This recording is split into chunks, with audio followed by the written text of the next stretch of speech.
Hi friends, welcome to my channel. வாங்க இன்றைக்கி இந்த வீடியோவில் ரொம்பவே சூப்பரான ஹெல்த்தியான ஒரு ரெசிபி பார்க்கலாம். பச்சை பயிறு கடையல். இது வந்து எல்லாருக்கும் ரொம்ப பிடிக்கும். கண்டிப்பாக ட்ரை பண்ணி பாருங்கள். வீடியோவில் வந்து ரொம்ப சிம்பிளாக சொல்லியிருக்கேன். பேச்சுலர்ஸ் கூட இதை ட்ரை பண்ணலாம். ஸோ மறக்காமல் எப்படின்னு பார்த்துட்டு நீங்களும் ட்ரை பண்ணிவிட்டு எப்படி இருக்குன்னு கமெண்ட்டில் சொல்லுங்கள். வீடியோக்குள்ளே போகிறதுக்கு முன்னாடி சேனலை மறக்காமல் லைக் பண்ணி சப்ஸ்கிரைப் பண்ணிக்கோங்க. தொடர்ந்து சேனலை சப்போர்ட் பண்ணுங்கள். இப்போ கடாய் அடுப்பில் வச்சுட்டு கடாய் ஹீட் ஆனதும் பயிறு சேர்த்துட்டு நல்லா வறுத்துக்கலாம். ஒரு 2-3 நிமிஷம் நல்லா வறுத்து எடுத்துக்கலாம். பருப்பு வந்து சேர்த்துறதுக்கு முன்னாடி ஒரு பிளேட்டில் கொட்டி நல்லா கல் தூசி இல்லாமல் க்ளீன் பண்ணி எடுத்துக்கோங்க. ஏன்னா நிறைய டைம் இந்த பருப்பில் வந்து கல்லெல்லாம் வரும். ஸோ அதெல்லாம் வந்து பார்த்து க்ளீன் பண்ணி எடுத்துகிட்டு நல்லா 2-3 நிமிஷம் வறுத்து எடுத்துக்கணும். பாருங்கள், இந்த அளவுக்கு நல்லா வறுத்ததுக்கப்புறம் ஒரு பிளேட்டுக்கு மாற்றிட்டு இப்போ அதே கடாயை அடுப்பில் வச்சுட்டு அதில் 2 டேபிள் ஸ்பூன் ஆயில் சேர்த்துக்கிறேன். இப்போ ஆயில் ஹீட் ஆனதும் நான் வந்து ஒரு 20 சின்ன வெங்காயம் சேர்த்துருக்கேன். 20-25 பல் சின்ன வெங்காயம், அது கூட ஒரு 10 பல் பூண்டு. பூண்டு சைஸ் சின்னதாக இருந்தால் கொஞ்சம் ஜாஸ்தியாக எடுத்துக்கோங்க, பெருசாக இருந்தால் கம்மியாக எடுத்துக்கோங்க. அது கூட வந்து நான் ஒரு 6-7 பச்சை மிளகாய் சேர்த்துக்கிறேன். பச்சை மிளகாய் நம்ம காரத்துக்கு தகுந்த மாதிரி சேர்த்துக்கலாம். அது கூட ஒரு 1/2 டீஸ்பூன் சீரகம். இது கூட மல்லி கூட சேர்த்துக்கலாம். உங்களுக்கு மல்லி டேஸ்ட் பிடிக்குன்னா சேர்த்துக்கோங்க, மல்லி விதை. இப்போ இதெல்லாம் நல்லா வதங்கினதுக்கப்புறம் நான் 2 மீடியம் சைஸ் தக்காளி எடுத்திருக்கேன். இப்போ நான் சொல்கிற அளவெல்லாம் வந்து 100 கிராம் பருப்புக்கு கரெக்டாக இருக்கும். நீங்கள் வந்து அதிகமாக பருப்பு எடுக்கிற மாதிரி இருந்தால் அதுக்கேற்ற மாதிரி கூட குறைச்சி சேர்த்துக்கோங்க. இப்போ தக்காளி வந்து நல்லா வதங்கட்டும்.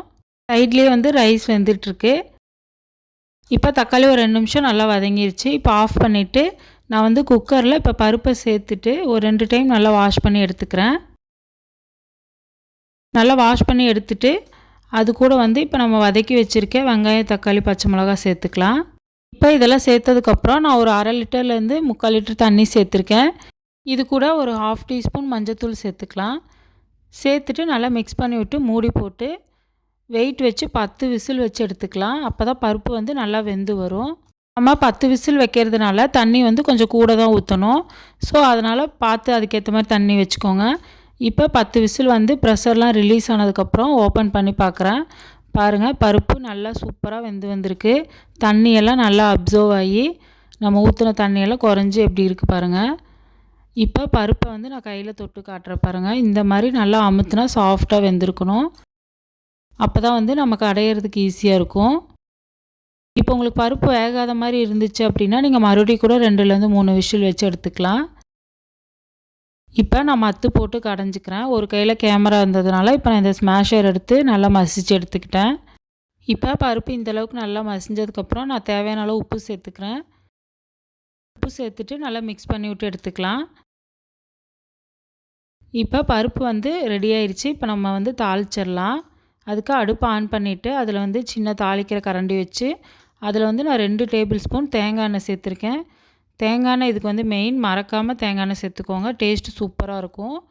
இப்போ அது கூட வந்து ஒரு 1/2 டீஸ்பூன் கடுகு, கொஞ்சம் சீரகம் சேர்த்துக்கலாம். சேர்த்துட்டு அது பொரிஞ்சதுக்கப்புறம் அது கூட கொஞ்சமாக கருவேப்பிலை சேர்த்துட்டு அதை வந்து அப்படியே பருப்பில் சேர்த்துக்கலாம். சேர்த்துட்டு நல்லா மிக்ஸ் பண்ணி விட்ருங்க. மிக்ஸ் பண்ணி விட்டால் சூப்பரான பாசிப்பயிறு கடையல் ரெடி ஆயிரும். இதை வந்து இதே மாதிரி நீங்கள் ட்ரை பண்ணி பாருங்கள். ரொம்ப சிம்பிள் தான். சாம்பார், புளிக்குழம்பு அதெல்லாம் வைக்கிற டைமை விட இது ரொம்ப குறைவான டைமில் பண்ணிடலாம். டக்குன்னு ரெடி ஆயிரும். எல்லாத்தையும் வதக்கி ஒன்றா கொட்டி விசில் வச்சோம்னா ரெடி ஆயிரும். இதை நீங்கள் வந்து ட்ரை பண்ணி பாருங்கள். ட்ரை பண்ணி பார்த்துட்டு எப்படி இருந்துச்சுன்னு கமெண்ட்டில் சொல்லுங்கள். இதை வந்து சாதத்தில் சேர்த்துட்டு நெய் விட்டு சாப்பிட்டு பாருங்கள். அவ்வளோ டேஸ்ட்டாக இருக்கும். குழந்தைங்களுக்கெல்லாம் கொடுக்கலாம், ரொம்ப நல்லது. அடுத்து ஒரு சமையல் வீடியோவில் பார்க்கலாம். இந்த வீடியோ பிடிச்சிருந்தா வீடியோக்கு லைக் பண்ணிவிட்டு சேனலை சப்ஸ்கிரைப் பண்ணிக்கோங்க. தேங்க்யூ.